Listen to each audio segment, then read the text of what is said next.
Здравствуйте, Мария Павловна. Здравствуйте. Добрый день, дорогие ребята, подписчики инстаграм-страницы библиотеки Белинского. Я Екатерина Попова. Рада видеть вас на нашей странице. Здравствуйте еще раз. Так, мы сейчас начнем наш прямой эфир. Сегодня мы продолжаем цикл уроков «Хочу все знать. Путешествие в мир музея». Это на прошлом уроке по музею, на первом уроке, вы узнали, что такое музей, также какие бывают музеи, что делают, какую деятельность ведут сотрудники музея. Также ознакомились вы с музейными терминами и провели такую мини-экскурсию по Краеведческому музею имени Емельяна Ярославского. Сегодняшняя наша тема урока – Национальный художественный музей Республики Саха-Якутия. Вот наша гостья Мария Павловна, она сотрудник этого музея, художник-график. И сегодня, надеюсь, вы узнаете больше о Национальном художественном музее. И также, дорогие зрители, вы можете задавать вопросы. На них Мария Павловна по мере возможности в ходе беседы будет отвечать. Пожалуйста, Мария Павловна, вам слово. Спасибо. Здравствуйте. От имени Национального художественного музея Республики Саха-Якутия рада приветствовать всех в прямом эфире. Меня зовут Мищенко Мария Павловна. Я методист по музейно-образовательной деятельности, художник-график. Я с удовольствием расскажу вам о нашем музее и что он в себе содержит, и о его деятельности, о многом другом тоже, Вообще Национальный художественный музей хранит в себе удивительные экспонаты различных веков. То есть это начиная с XVI века до XX. Это живопись, графика, декоративно-прикладное искусство, косторезное искусство и даже скульптуру. Вот как выглядит наш музей, основное здание Кирова 9.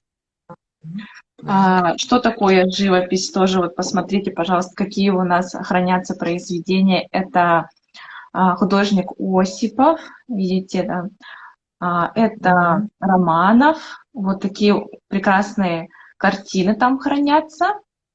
Ну и также Васильев, художник. Вот все они абсолютно разнообразные. Это живопись маслом. По холсте, на холсте. А вот это вот уже графика, чтобы вы примерно понимали, ребята, что такое графика. Художник Мунхалов, графика. Афанасий Петрович Мунхалов. Афанасий Петрович, да. Старостин Михаил Гаврилович. Тоже это графика. И Шапошникова Туяра Ефимовна. Ой, это вообще интересная картина.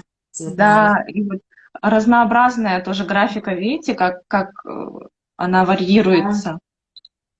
Мария Павловна, а вот графика цветной тоже бывает, да? Я думала, она только что-то делает.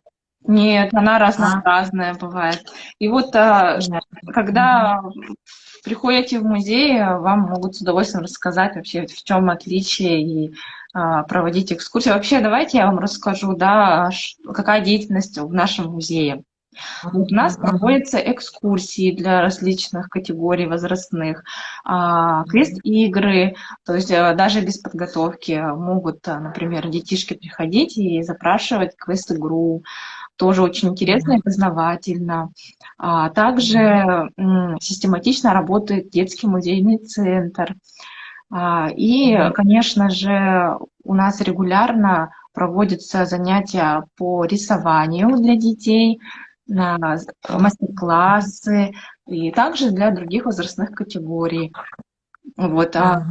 что мы делаем на занятиях, да, по рисованию? Мы изучаем построение предметов, изучаем также цветоведение, колористику, объем предмета, да, как его на бумаге изобразить, словно вытащить из листа бумаги. Это очень интересно на самом деле. И, между прочим, когда человек не умеет рисовать, но хочет этим заниматься, мы этот порыв хвалим, да, и с удовольствием учим с нуля. То есть хочу отметить, что занятия творчеством в стенах, именно в стенах музея, да, формируют художественно-эстетический вкус, умение видеть красоту, эмоционально воспринимать цвет. Также мы занимаемся с детишками по стилям изобразительного искусства. Это тоже очень важно, это отдельный аспект, потому что стилей в изобразительном искусстве очень много. Также жанры в живописи. Ну, жанры, например, что это вообще, да? Дети, наверное, не знают, вот я расскажу. Жанры в живописи, например, это портрет, отдельный жанр, натюрморт. Портрет — это когда человека изображают, да, натюрморт — это неживые предметы, например, посуда, да, пейзаж, когда изображают природу, да, архитектурный пейзаж, ну вот их очень много на самом деле. Вот. Также мы изучаем отдельно академическую живопись и академический рисунок. Это тоже очень серьезная дисциплина на самом деле, но у нас свой подход к детской аудитории, то есть более бережный подход, лояльный, чтобы детишки не уставали и они понимали, вот, в чем смысл. Да? Хочу еще отметить, что у нас у музея есть филиалы, различные филиалы, которые также работают с детьми тоже. Это выставочный зал Национального художественного музея Кирова, 12. Это картинная галерея академика Афанасия Осипова, Хабарова, 27. Вот, все они работают с 10 до 6. Вот. Ну, с 16 числа будут работать в связи с эпидемиологической ситуацией все-таки, да. Сейчас идет постепенное возобновление деятельности музея, и поэтому, ну, не сразу все работает, да. Наш Национальный художественный музей Кирова 12, Кирова 9, да, работает сейчас в летнем режиме, то есть с 12 часов дня до 8 вечера. Это очень удобно на самом деле. И интересно, что вот для детей до 18 лет вход бесплатный. То есть каждый день можно приходить, да, и смотреть, ознакомиться с искусством. Но с 16 числа вот только заработает постоянная экспозиция, и туда можно будет приходить. Но надо, конечно же, следить за новостями музея, желательно, да, чтобы быть в курсе событий. Всю информацию вы можете узнать из официального сайта музея, это sahamuseum.ru, или Инстаграм музея, Сахамузеем тоже, да. Также в Фейсбуке есть мы, страница музея в дневниках и YouTube-канал музея. Про филиалы еще... Мария Павловна, у меня вот такой вопрос. Вы рассказали про группы, да, для детей у вас работают группы, да, и учат художники, и как вы набираете детей? И когда набираете? Так, мы набираем вообще с сентября, с учебного года. Но когда откроется музей с 16 числа, там уже будет видно, ну, можно ли вообще проводить занятия по закону, да, это все-таки такой тонкий нюанс. И, возможно, если дадут разрешение, можно, например, летние какие-то практики, пленэры, какие-то встречи можно проводить. Ну а так, да, железно обычно у нас с сентября. Запись мы проводим через телефон. Обычно нам звонят 33 52 79. Или же можно написать в Инстаграме музея, что вот мы желаем посещать занятия. А там они проходят какое-то тестирование или что? Нет, абсолютно любой Везде? человек, любой М, желающий. мгм. И там возрастное ограничение есть, да, значит, для детей отдельно, и взрослых тоже принимаете, да, для них тоже проводите уроки или как? Если Конечно. я, например, я вот возжелаю, да, вдруг хочу вот научиться рисованию. Мгм. Да, для Мгм. взрослых тоже это отдельно. То есть у нас Мгм. специальные программы есть. Вот, они будут в скором Мгм. времени тоже опубликованы на сайте, что вот есть образовательная программа, и такие-то Мгм. возрастные категории. Это очень удобно, потому что для каждого возраста все равно есть свой учебный план. Вот. Мгм. Все-таки это индивидуальный подход. Например, Мгм. дети с нуля там, до 6 лет, они по-другому воспринимают искусство, творчество, и к ним нужно ну, полегче подход. Да? С Мгм. 1 класса, с 7 лет, например, до, ну, скажем, 12 лет, да, обычно так у нас категории, там уже чуть-чуть посложнее, с Мгм. 12 уже еще сложнее, то есть там уже академический рисунок идет, академическая живопись уже там более профессионально, да, ну и со Мгм. взрослыми, да, у нас есть еще мастер-классы, мы занимаемся различными материалами, то есть даже мы знакомим людей, детей, да, с материалами, потому что художественные материалы, они тоже специфические, они все разные. Есть, например, просто простым карандашом, да, рисунок. Мгм. Также Мгм. акварель, краска акварельная, акрил, гуашь, потом даже маркерами можно как-то интересно Мгм. изображать, аппликации, маслом. Взрослые очень любят писать маслом, как настоящий художник. Мгм. Мгм. Мгм. Понятно. А еще вот такой вопрос. День музея 18 мая, да? Вы какие интересные вот эти мероприятия проводите? Ну, нынче не получилось, наверное, да? А так все равно я знаю, да, что вы проводите очень какие-то интересные мероприятия. Да, Что вы совершенно проводите? верно. Вот в День музеев мы нынче онлайн проводили это мероприятие, Мгм.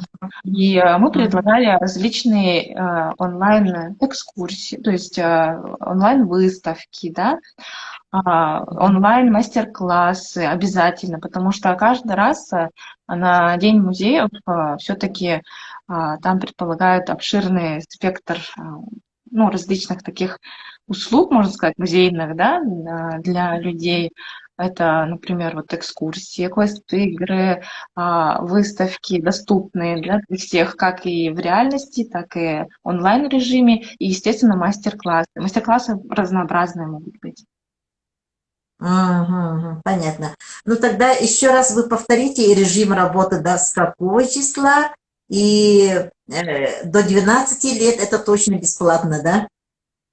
Так, до 18 лет.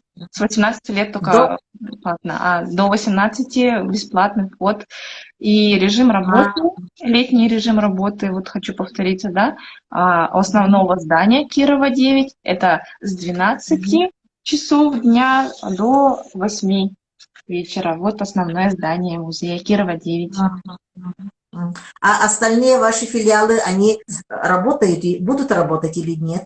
Вот Да, вот, с да, 16 да? 16 Мгм. числа, да, они будут работать. Они Например, будут работать. временная выставка «Пульс Мгм. 60-х» Михаил Лукин, выставочный зал. Это Кирова 12 с 10 утра до 6 Мгм. вечера.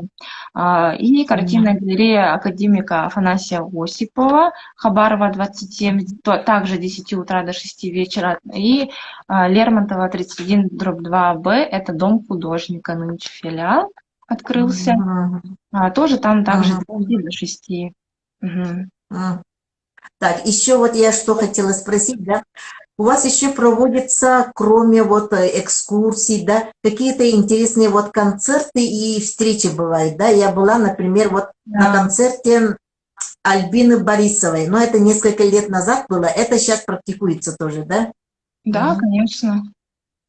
Мгм. Но они заранее все равно на вашей инстаграм-странице и на сайте Да. афиши бывают. Мгм, Да. понятно.